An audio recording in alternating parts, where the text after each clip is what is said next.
Bullcrab had tried many things to keep the human from sneaking up on him. He'd made her wear tap shoes. He'd made her knock before she entered his room. He'd put a bell around her neck. And she still gave him a heart attack once a day. She'd belonged to his father before him, and the old parasite had always told him that she was harmless. The row of heads seated on top of Bullcrab's desk were a reminder that the old man was absolutely full of shit. G sat on his chair, feet up, looking eminently pleased with herself. The human, like all of her kind, had the soft shape of an infant parasite, looking helpless and vulnerable to an uncaring world. Dark hair framed her face, the mammalian equivalent of a shell, but so soft and silky as to be useless for protecting from everything but a mild cold snap. Her large, expressive brown eyes were warm and gentle. She wore a black garment, the old stealth suit his father had bought her, its surface exuding a constant mist of sight, scent, infravision, and radar-defraying material. Every time she moved, it gave her an eerie, stretching quality, like one of the dark-boned fish of the parasite prehistory, terrible and swift. It triggered every fight or flight reflex in Bullcrab's soul. Like the bonefish, the humans kept their shell on the inside. They looked soft and vulnerable, like infants, but they weren't. They were terrifying creatures. They were death. She had, for example, been death for the 3 parasites whose heads now rested, slowly deflating on his desk. "Why?" he hissed, his eyes narrowed, his soft maw pressed together into a tight line. "Why have you killed these men?" "These things," she said lazily as she drew out the blade, "were assassins." He watched the flickering length of nanotech glass refract the light into rainbows, nearly invisible. The weapons were popular mostly as collector's items. While their edges were sharp as the width of a silicium dioxide molecule, they were extremely brittle. One good jar, one good fall, and the thing would be shattered into uselessness. G had owned the blade since his father had purchased her, and she had used it regularly. "Assassins," he said, his tone flat. "You're fucking with me. I'm a goddamn middle manager. I make sure slaves are delivered to the right place. Why would assassins be after me?" He paused for a moment. "Oh, hell, gee, what did you do?" She rolled her eyes lazily and flicked the blade in one smooth movement, sending pieces of gore flickering across the ground. "I did nothing, save my duty. This is the fault of your father." "What? Did the senile old man have a gambling debt he forgot to pay?" When she was angry, she moved fast. He always forgot that. That soft hand balled into a fist, struck the side of his shell near his head. He stumbled to the side, rattled by the blow, the impact rocking right through the shell and into the soft jelly, leaving him dazed and sprawling on the floor of the apartment. She stood over him and he saw the torn skin around her knuckles, her expression impassive. "Your father was a great man.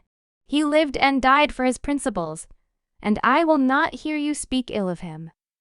I am responsible for your life, your safety, but do not speak of the things you do not know." He stared up at her. He'd always known his father was into some kind of strange, dark, illegal shit. His mother had spent more than a few late nights hiding her tears with her shell, clammed up tight, seeming absolutely convinced that Bullcrab's father would never come back.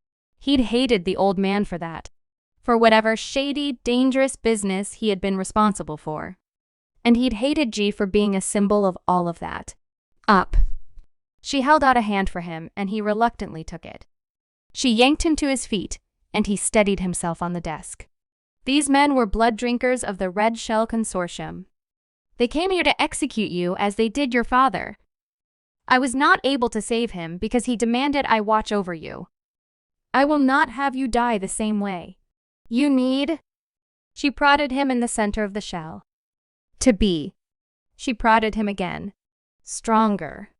She pressed her hand against his chest and shoved him back, against the wall, pinning him there, her expression very intense. He swallowed. "The Red Shell Consortium?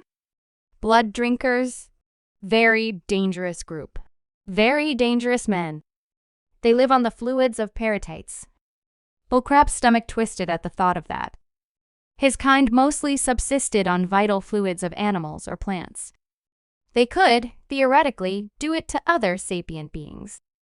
There were even a few who took erotic pleasure in such an act of dominance, as a luxury, or as a sign of status, buying slaves for the purpose of drinking their blood.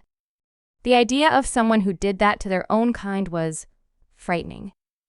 There were stories of such creatures in the history of his people, monstrous berserkers who would prey on other paratites and take their strength by doing so. All a myth, of course. He'd thought anyway. He looked back at the heads. If those were really blood drinkers, how did you kill them? They're supposed to be invincible in battle. She sniffed. Those myths were written before your kind had met humans. She slid the blade back into its sheath. We are going now. What? But my job is ultimately provided by the Red Shell Consortium. This planet is owned by the Red Shell Consortium. They are all a part of it. Do you know what your father did that raised the ire of so many of his fellows? Do you know why he had to hide it from everyone, including you? Including his wife? Do you know why he died? He was a damned abolitionist. Balcrack rocked on his shell. He stared at G. He knew there were abolitionists. Not every paratite would agree with the Peridian Accord stance on slavery. But they were rare. It simply made biological sense.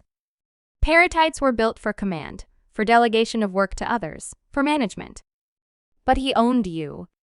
He pretended to own me. He purchased me from a slaver, offered me my freedom, and asked me whether I would prefer to go home or to help him. We were partners. And while he never wanted you to feel compelled to follow his footsteps, he didn't want you to suffer for his decisions either. I'm going to teach you how to fight, and seeing them dead is the first lesson. Balcrack stared. G had been around since he was a spawn, had cared for him with the peculiar devotion of her species. She had been a slave. He'd always presumed it had been something she'd done because she was required to do it, that she had been ordered to care for him. The idea that she had never been a slave, that everything she had done, she had chosen, left his swim bladders feeling slightly constrained. He began. Then the wall caved in. In the dust stood a blood drinker. Living, there was no mistaking it for anything else. The eyes were wide, shot through with maddened streaks of red, pulsing. Its body was swollen in its shell, muscle packed upon muscle. He'd read once that it was theorized that a steady diet of paratite blood activated certain hormones, a holdover from a more savage time in their history. Certainly, the thing in the wall looked like some nightmare from out of the darkness. Its shell grew in long, cruel barbs, overgrown and furious.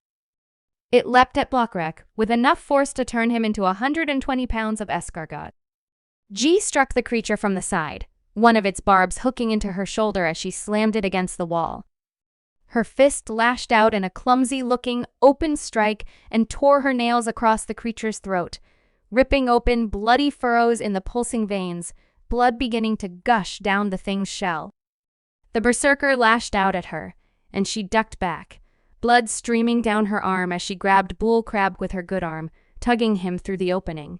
She ducked beneath the swung arm of another of the berserkers and dashed down the corridor, carrying him in tow. The two of them came to an abrupt halt at the landing pad, across from Bullcrab's personal transport. No fewer than half a dozen of the twisted blood drinkers stood on the pad. And behind them stood Bullcrab's uncle. Uncle Crapple? Bullcrab stared. God. Mom always did hate you. I thought it was because you were a tight ass around the frozen solstice. Yeah, well, I always hated her choice in spawning partners, said his uncle. Kill them. The berserkers charged. It was beautiful, really, watching G move. Nauseating, but beautiful. The blade flickered out, slipping into shells, gutting, eviscerating, decapitating. For a creature whose native nails couldn't cut through anything tougher than a particularly soft piece of meat, G was spectacularly capable with the glass sword. She very nearly had them all dead to rights. Then it went wrong. The last berserker tumbled down and there was a gunshot. G slumped down to the ground, the smoking pellet thrower held outstretched in one of Crackle's grippers. Lucky me. You're slowing down. I never would have gotten that shot on you when you were in your prime, slave. Crackle shook his head. Hate to use these things. They attract attention, get people worried, make things look bad. But sometimes you've got to scramble someone in their shell. G breathed harshly, blood dribbling down her lips, curled up.